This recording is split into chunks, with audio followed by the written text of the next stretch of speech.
Bismillahirrahmanirrahim. Gimana caranya agar hidup kita tenang? Ya, tenangkan. Gimana caranya agar hidup kita tenang? Tenangkan. Anda kenapa sampai nggak tenang? Nggak tenang itu kan perkaranya bisa karena berbuat maksiat. Ya, orang berbuat maksiat, berbuat salah itu pasti nggak tenang. Atau karena, mohon maaf ya, terlalu banyak terbawa oleh urusan dunia, sehingga kehidupannya dipaksa untuk mengerjakan berbagai aktivitas duniawi yang membuat dia terasa lebih sibuk, capek, lelah, sehingga tidak mendapatkan ketenangan yang dimaksudkan. Jadi kalau terlalu banyak ngejar dunia atau juga berbuat maksiat, maksiat dengan ngejar dunia itu berbeda. Ya, kalau maksiat itu sudah otomatis menyalahi ketentuan Allah. Nggak boleh mencuri, nggak boleh korupsi, nggak boleh berbohong. Makanya ketika melakukan, hatinya menolak.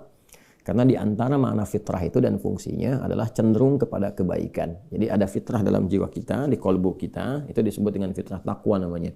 Ya, Quran surah 91 Asy-Syams ayat 7-10, wa nafsin wa ma sawwaha fa'alhamaha fujuraha wa taqwaha. Nah, jiwa takwa ini yang mendorong kita selalu pada kebaikan. Ya, kejujuran, kesabaran, kemuliaan, dan menolak keburukan-keburukan. Karena itu kalau ada seseorang itu berkata yang tidak benar, dia berdusta, hati kecilnya pasti menolak. Itu nggak benar. Ya. Ada orang mau mencuri, misalnya kan, atau korupsi, misalnya, itu terfikir berbuat yang nggak bagus, hatinya pasti menolak. Ada gejolak dalam dirinya. Nah, itu yang membuat dirinya nggak tenang. Nah, yang kedua, bukan maksiat, tapi terlalu banyak mengejar dunia, sehingga lupa dengan urusan akhirat, lupa dengan ibadah. Ya, dia bekerja formal, benar. Dia nggak menyalahi aturan, dia nggak korupsi, tapi dia berangkat dari gelap, pulang gelap lagi, menempuh perjalanan, kerja lagi, kena kemacetan. Nah, itu potensial akumulasi ini menimbulkan kepenatan, kegelisahan, capek, lelah, sehingga muncul pencarian-pencarian. Nah, itulah dunia. Walaupun saat dia mengerjakan itu, dia mengerjakan tidak dalam konteks bermaksiat, tapi karena terlampau lelah mengerjakan itu dan penat, nah, rohnya kan menuntut. Di tubuh kita kan ada 3 bagian. Ya, ada fisik di bagian luar, kemudian ada akal ya di pikiran, yang ketiga itu ada hati, ada jiwa spiritual. Masing-masing harus mendapatkan porsinya.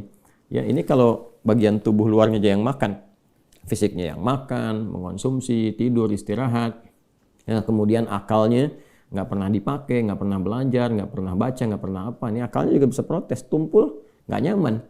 Ya, sebaliknya juga, kalau dia misalnya ya makan, minum, kerja, aktivitas, olahraga, akalnya dipakai, dia baca dan sebagainya, tapi rohnya nggak pernah diberikan porsinya. Dia nggak pernah ibadah, nggak pernah sholat, nggak pernah baca Quran dan sebagainya. Maka ini yang generator kehidupannya, ini sumber ketenangannya, maka tetap akan gelisah. Karena itu ditemukan betapa orang pintar, ya kan, kerja keras dan sebagainya, tapi ya rohnya nggak terisi, banyak yang bunuh diri. Ya, di Jepang terjadi, itu kan. Atau bahkan setidaknya ada orang-orang kaya yang sudah hebat, pinter-pinter, ya di akhir hidupnya apa yang dia kerjakan? Ya cuman datang terapi, nanam kangkung, nanam cabai gitu kan, datang ini untuk mencari ketenangan karena rohnya nggak terisi. Maka Islam, alhamdulillah, ya agama yang sangat komplit, memberikan pencerahan sekaligus arahan dan pedoman dalam berkehidupan. Fisiknya dituntun, pikirannya juga dimotivasi untuk terus ditingkatkan, pintar sampai ke level yang tertinggi, dan rohnya diberikan porsinya untuk menunaikan ibadah sehingga mendapatkan asupan-asupan menu bagi rohnya.